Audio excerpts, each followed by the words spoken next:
You are welcome to Nigeria Now here on Echo Television International. I am Rachel Tanze, and today I will be doing the show together with Sambo Solomon. Good Good afternoon. afternoon, Rachel. Looking good. Thank you. Same for you. How Yeah. is your day going? Wow, we bless God. We All bless God. right. So you're welcome to the show, and as usual, we go through what is happening in Nigeria as it is currently, and we are going to look at fraud and then division. And when we talk about fraud, we are going to look into the Yahaya Bello case and the step that the NIS have taken further to be able to help EFCC. We know that yesterday the Financial Crimes Commission tried to see that they arrest him, but then with some disruption to their operations in allegation for the current governor of Kogi State aiding him, the Financial Crimes Commission were not able to arrest him. And then we are now seeing a step further taken by the Immigration Service of the country, putting a watch on him. And it's out there so that he won't be able to leave the country for EFCC to be able to carry out their activity. And that's on the side of fraud, money embezzlement in the country. And then we will go further to see the warning from the defense headquarters to the Yoruba nation agitators. And then we're going to start straight up with Yahaya Bello. Now, it's, it's one of those things that he just left office and then they are out for him. And I know we have different opinions coming from bodies like CSO saying, why is the EFCC trying to go against court order where there is an appeal pending and all of that? And when you look at the charges and the build up and the pile up of the case, you can't just help but wonder, why is there even a court case trying to stop the EFCC from trying to do their work? Because we will start from the first count charge, that is in 2016. The EFCC is saying that there is a conspiracy between the former governor of Kogi State with 3 others, that they will embezzle over 80 billion naira in Nigerian currency precisely. And then now we can fast forward. That is, as of 2016, this discussion started, and then subsequently follow, you can see some criminal activities when it comes to transactions and funds by the governor and then others inclusive. And then we can run it down to the count 17, that is the charge. Now, it is that in 6th April, within the Abuja jurisdiction of the Honorable Court, he aided an E-Traders International Limited to conceal the aggregate sum of 3 billion naira. Now, in an account number, of course, it stated their domicile in one of the banks, precisely Access Bank, which some you reasonable ought to have known forms a part of a proceed of unlawful activity to win. Now, if you know your bank laws, I think Nigerians don't know. Even if you were just to sit down right now and your bank account, for example, has a limit to how much, it's not, for example, a business account that is registered, and for some reason, even if you were to hit a lottery now and you just woke up and there's 10 million in your account, first of all, there's a body within the bank that is expected to report, and then it's being investigated. Then the money will be released to you if it's being cleared that it's a legit transaction and all of that. And based on daily, weekly, monthly, depending on what sum of money your bank account, your business, if it's, and we are looking at a domicile account. It is not a business account. This is not from one, it's not from the state government to contractors or to ministry, or this is a private account precisely out there, and there's this transaction helping these e-traders, what is it called, e-traders, I'm trying to find the name, International Limited, precisely. Now, moving forward also that very year, we are now seeing that there's an indirect procurement by Yahaya Bello to transfer the aggregate sum of 570,000 US dollar to another account which is domiciled in TD Bank, United States of America. And it's the same charge as 17. This time around is in US dollars to an international account. And by law, this sum needs to be checked and asked, because we are now looking at a domicile account, and then we are looking at an indirect procurement of the same company that first transaction was for. And then this amounting, of course, the EFCC, by law, we are seeing an account, this, and that of section 15. This is our money laundering laws out there. And then I believe it's important to take Nigerians through this to see, okay, Sure. by law, even if you're a common man, if you make certain type of transaction, you are supposed to be investigated. And it is due to all of these transactions that the EFCC are going after Yahaya Bello and are not able to find him. And he made a statement we saw on the papers today that it's a witch hunt, a political witch hunt. And I said, no, by law, it's not a political witch hunt. It's a due process that you are trying to evade. You show up, you walk free, or you remain jail, depending on what the outcome of the investigation is. Well, Rachel, I think you're putting the case, to a layman, that someone that is watching can be able to say, okay, that is really what is happening. Yeah. Because most Nigerians, they are just blind. They don't even know really what the whole issue is.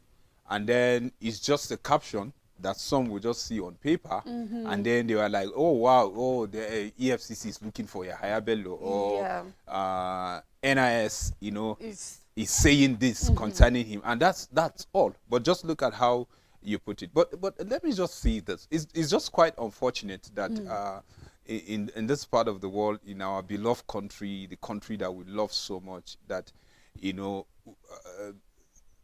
I don't know I have any other place that I would love more than this country, and then you wake up, Rachel, with this kind of news, and then you come to work, and then you sit down and you are analyzing this as a common man. As a common man, you are analyzing this, and you are like, what is really wrong with us? 80 billion. 80 billion is not a small money. It's not.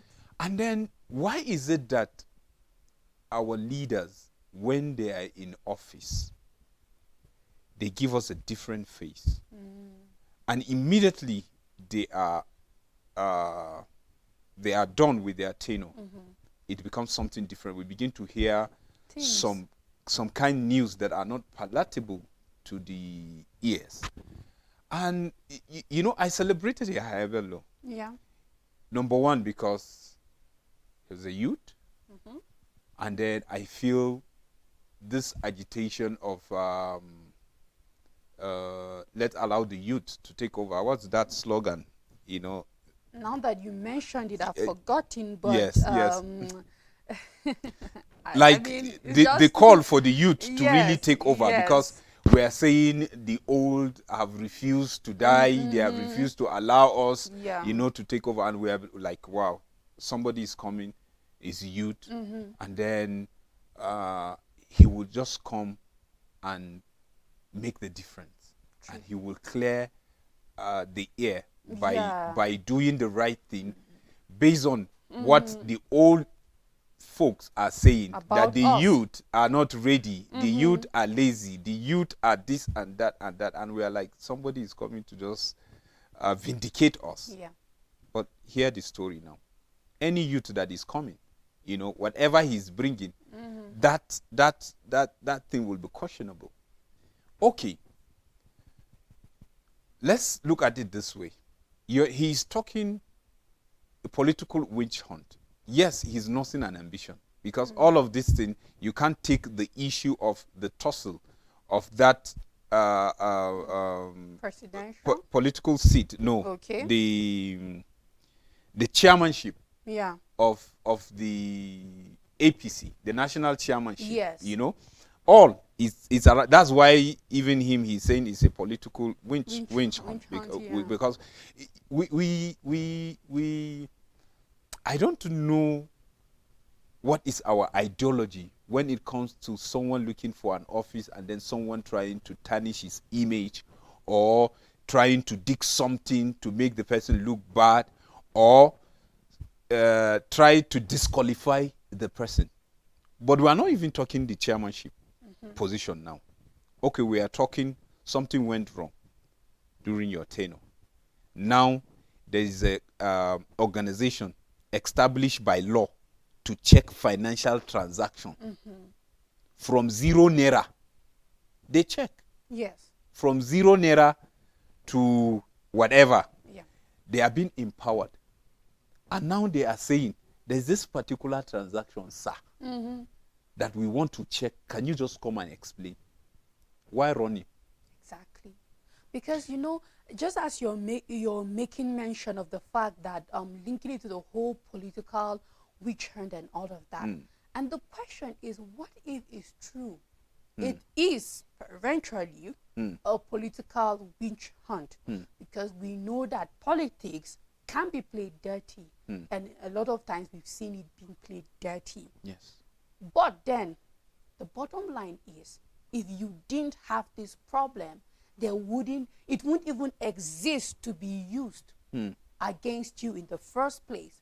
If you don't have that type of skeleton in your closet, it won't even be used in the first place to witch hunt you. So it means you yourself give people the opportunity to have certain things against you because it's true to some extent. Because I don't think it will be cooked up out of the blues that a transaction like that happened if it didn't happen.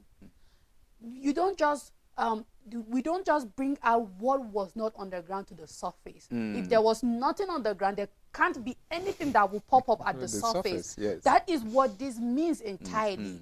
And then if it is for politicians going back and forth against each other, I mean, the fingers can also point back at you, Yahaya Bello, because it's not like you've had a clean case when it comes to your grievances, when it comes to politics and your counterparts and all of that. And we can keep going. But in the end, it's because there was something at the under to bring to the surface in the first place. That is why we are having this, and why run if you are clean.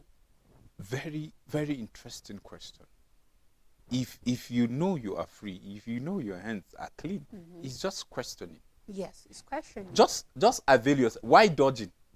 Because you are already a figure. Yeah. So the entire world are watching. So no matter what, they cannot just do anything to you, whether good and bad, and then just cover it that nobody would know. So if you know that your hands are clean, just go there and answer those questions. Exactly. Was there transaction? Yes. Are they legit? Yes. Okay. How did the transaction took place? Okay. This and this and this and this and this. Okay. Are they according to the laws of the land concerning money transaction? And then the answer is yes. The same people that are looking for you, they will say, we cleared him. We didn't find him wanting. Yeah. It's a clean and genuine transaction.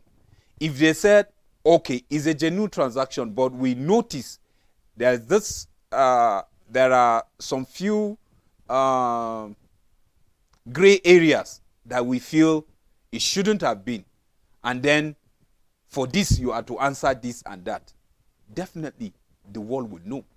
So for me, I would say there's no reason for Yahaya Bello to be dodging, that it will come to this stage. I wonder, why is it that to our leaders, you will see them when they have the privilege, the immunity, they have the security and whatever. I told myself, I say, is it not the Yahaya Bello of just day before so yesterday? And confident, and now all of a sudden he's running. That security all over him. Because I believe what goes around comes around. And that is the reason why the Hausaman will say, Gani Gawani ya Isawan Surok Allah. You know, you watch what happened to, like we are just a public written letter to one another, that I watch you, what happened to you, I take precaution. Yeah. You understand? Same with me. And you see, we know there are so many politicians that they were so celebrated. Today, if you mention their name, Rachel, you'll be like, you said, who was that? Like, just within 8 years, you can't even remember a governor of a state. Yeah. No, it's unacceptable. Why? Because you find out the way they use the office to do certain things is not acceptable by the law. And at the end of the day, you find out that all of those things are haunting them. So it is a written letter to our politicians, to our leaders out there. If you are given an office, know that the day that you are being announced, automatically there's an expiring date. Yeah. So why can't you just use the office according to the law of the land? What does the law say concerning your office? What are the privileges? What are the do's and don'ts of that particular office? But in this part of the country, we feel once you are a governor, you do and undo, you demolish any house you want to demolish, you lock anybody you want to lock, you transfer any money you feel you can transfer. In this digital age, people are watching. And I believe these things are eye-opener to Nigerians, particularly those that are yearning for good leadership. You know, as these things are unfolding, they are giving us the way forward of how to think tomorrow and people to engage in leadership. For me, I will advise Yahaya Bello, please come out. Don't run. Because for you to run, you are trying to tell us that something is wrong with what they are trying to question you. If you are free, Rachel, will you be afraid if somebody walked and said they want to ask you for questioning because yesterday they saw you in the EE wing in the evening, while at that particular time you are in the studio? Will you be afraid to go and answer that? But when you know that at that particular time you went to that axis, definitely you'll be skeptical.